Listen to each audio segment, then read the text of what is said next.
నమస్తే welcome to Disha TV Telangana రాష్ట్రంలో స్థానిక సంస్థల ఎన్నికలు ఎప్పుడు నిర్వహిస్తారో అనే దానిపై పెద్ద ఎత్తున కొంతకాలంగా చర్చ జరుగుతుంది. ఈ పాటికి ఎప్పుడు అంటే సంవత్సరంన్నర కిందనే ఏదైతే స్థానిక సంస్థలకు సంబంధించిన పాలక మండల పదవి కాలం కూడా పూర్తయిపోయింది. ఇక ఎక్కడికక్కడనే కూడా పనులన్నీ ఆగిపోయాయి. అధికారుల చేతిలో మాత్రం ప్రస్తుతానికైతే ఇక పనులన్నీ జరుగుతున్నాయి. దీంతో ఇక కేంద్రం నుండి రావాల్సిన నిధులు కూడా రాష్ట్ర ప్రభుత్వానికి ఏటా ఆగిపోతున్నాయి. ఈ సందర్భంలో ఇక స్థానిక సంస్థల ఎన్నికలకు తెలంగాణ రాష్ట్ర ప్రభుత్వం ఏర్పాట్లు చేస్తున్నట్టు తెలిసింది. అందులో భాగంగా ఏదైతే అధికార పార్టీ సంబంధించిన ఎమ్మెల్యేలు కాన్స్టిట్యున్సీలో ఉంటున్నారు, ఏ కార్యక్రమాల్లో ఉన్నా కానీ స్థానిక సంస్థల ఎన్నికలకు సంబంధించిన అంశాన్ని ప్రస్తావన తీసుకొస్తున్నారు. ఇక తాజాగా సీఎం రేవంత్ రెడ్డి ఏదైతే నాగర్ కర్నూల్ సంబంధించిన పార్లమెంటు పరిధిలోని ఎమ్మెల్యేలతో సమావేశం నిర్వహించారు. ఈ సమావేశంలో మాత్రం ఎమ్మెల్యేలకు స్పష్టమైన క్లారిటీ ఇచ్చినట్టు తెలుస్తుంది. స్థానిక సంస్థల ఎన్నికలకు సిద్ధంగా ఉండండి, పార్టీకి సంబంధించిన అన్ని కమిటీలు కూడా ఏర్పాటు చేసుకోవాలి, ఏమైనా పనులు ఉన్నా కానీ పెండింగ్ ఉన్నా కానీ మొత్తం పూర్తి చేసుకోవాలి, నిధుల విషయంలో కూడా నేను పూర్తిగా సహకరిస్తా, పూర్తి స్థానాల్లో మాత్రం మనకు ఆధిపత్యం రావాలి, అన్ని రకాలుగా అన్ని స్థానాల్లో మనమే గెలవాలి.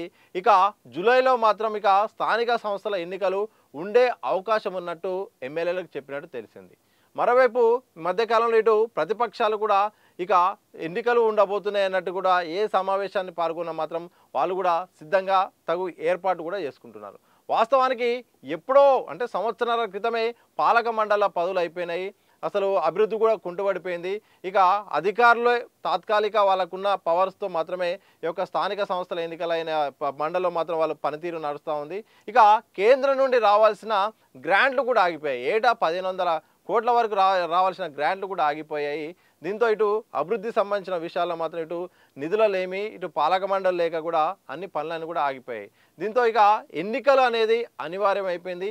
వాస్తవానికి 2 నెలల క్రితమే పూర్తి స్థాయిలో ఎన్నికల సంఘం కూడా అన్ని రకాల ఏర్పాట్లు చేసింది. కానీ రాష్ట్ర ప్రభుత్వము స్థానిక సంస్థల్లో 42% రిజర్వేషన్లు కల్పిస్తామంటూ ఎన్నికల్లో అప్పుడు హామీ ఇచ్చిన నేపథ్యం, ఆ తర్వాత సమగ్ర కుటుంబ సర్వే చేయడం, ఆ తర్వాత కులగణన సంబంధించిన ప్రాసెస్ కమిషన్ రిపోర్ట్ తయారు చేయడం, అసెంబ్లీలో ప్రవేశపెట్టడం, ఇదంతా బిల్లు సంబంధించిన తతంగం అంతా ఇక జరిగింది. అయితే ఇప్పుడిక తెలంగాణ ప్రభుత్వం ఇక స్థానిక సంస్థల ఎన్నికలకు వెళ్లాల్సిన సమయం అయితే వచ్చింది. ఇక ప్రభుత్వం కూడా ఎట్టి పరిస్థితుల్లో వెళ్ళాలని ఆలోచన చేస్తున్నట్టు తెలుస్తుంది. కానీ అసలు సమస్యల 42% రిజర్వేషన్లు ఇచ్చి వెళ్తుందా, లేకపోతే ఇవ్వకుండా డైరెక్ట్ ఎన్నికలకు వెళ్తుందా అనే దానిపైన మాత్రం ఒక రాజకీయ విశ్లేషణలో కానీ పార్టీలో కానీ బయట కానీ చర్చ నడుస్తుంది. ఎందుకంటే ఎన్నికల్లోకి వెళ్తాము, 42% రిజర్వేషన్లు బీసీలకు ఇస్తామంటూ తప్పకుండా ఇటు కొంతకాలంగా ప్రచారం చేసి కులగణన చేపట్టడం, ఇదంతా బిల్లు కూడా అసెంబ్లీలో ప్రవేశపెట్టడం ఇదంతా జరిగింది. అయితే కొంతకాలంగా కేంద్రం పరిధిలో ఉంది, ఇది కేంద్రం చట్టం చేస్తేనే రాష్ట్రంలో మాత్రమే ఈ కులగణన నిలబడుతుంది, రిజర్వేషన్ సాధ్యమని ప్రభుత్వం చెప్తుంది.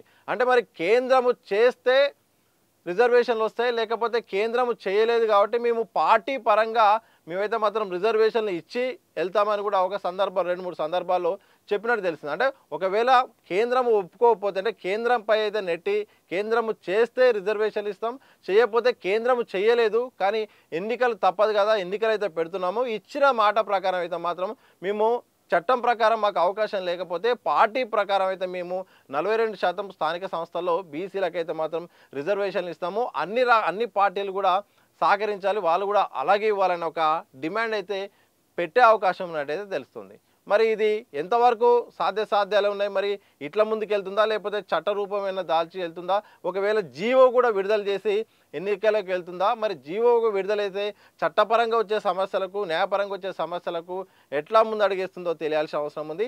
ఏదేమైనప్పటికీ సంవత్సరాల క్రితం నుండి మొత్తం కూడా అన్ని పాలక మండలి ఒక్కొక్కటిగా ఇటు సర్పంచ్, ఎంపీపీ, ఎంపీటీసీ, జెడ్పీటీసీ, ఇటు మున్సిపల్ సంబంధించిన అన్ని కూడా పాలక మండలి అంతా ఖాళీ అయిపోయినాయి. మరో కొద్ది రోజుల్లో మాత్రం ఇటు ఇక జిహెచ్ఎంసీ ఎన్నికలు కూడా ఉన్నాయి. ఒక రకంగా చెప్పాలంటే మొత్తం ఎన్నికల సంవత్సరంగా అయితే ఉన్నది. మొత్తం ఒక ఎన్నిక స్టార్ట్ అయితే వరుసగా ఎన్నికలపైనే దృష్టి పెట్టాల్సినంత స్థానిక సంస్థల ఎన్నికలు ఉన్నాయి.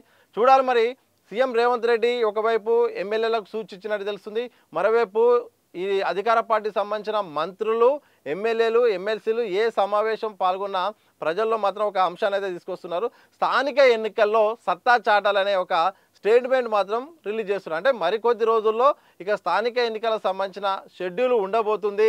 ఇక దానికి సంబంధించిన సమాయత్తంగా అండి ఇక అన్ని ఏర్పాట్లు చేసుకోండి అంటూ కూడా తెలుస్తుంది. ఇటు పీసీసీ కూడా ఇప్పటికే ఇక కార్యవర్గాన్ని కూడా ఏర్పాటు చేస్తే అయిపోద్ది. పూర్తి స్థాయిలో కార్యవర్గాన్ని ఏర్పాటు చేస్తే ఇక స్థానిక ఎన్నికలకు బలంగా వెళ్ళే అవకాశం ఉన్నట్టు తెలుస్తుంది. ఇక చూడాలి మరి ఏమవుతుందో. ఇక ఇటు సీఎం రేవంత్ రెడ్డి అయితే ఎమ్మెల్యేలకు చెప్పిన సందర్భం, మరోవైపు స్థానిక సంస్థలకు సంబంధించిన ప్రకటనలు, అధికార పార్టీకి సంబంధించిన ఎమ్మెల్యేలు మంత్రులు వరుసగా చేసిన కామెంట్ బట్టి చూస్తే జూలైలో మాత్రం ఇక స్థానిక సంస్థల ఎన్నికల్లోకి తెలంగాణ ప్రభుత్వం అయితే ఇక వెళ్ళడానికి ఏర్పాట్లు చేస్తున్నట్టు తెలుస్తోంది. చూడాలి మరి అనుకున్నట్టుగా జరుగుతుందా, మరి ఇతర కారణాలేవో చూపి సాంకేతిక కారణాల వల్ల మళ్ళీ వాయిదా పడే అవకాశం ఉందో మాత్రం తెలియాల్సిన అవసరం ఉంది. ఏదేమైనప్పటికీ ఎప్పుడో జరగాల్సిన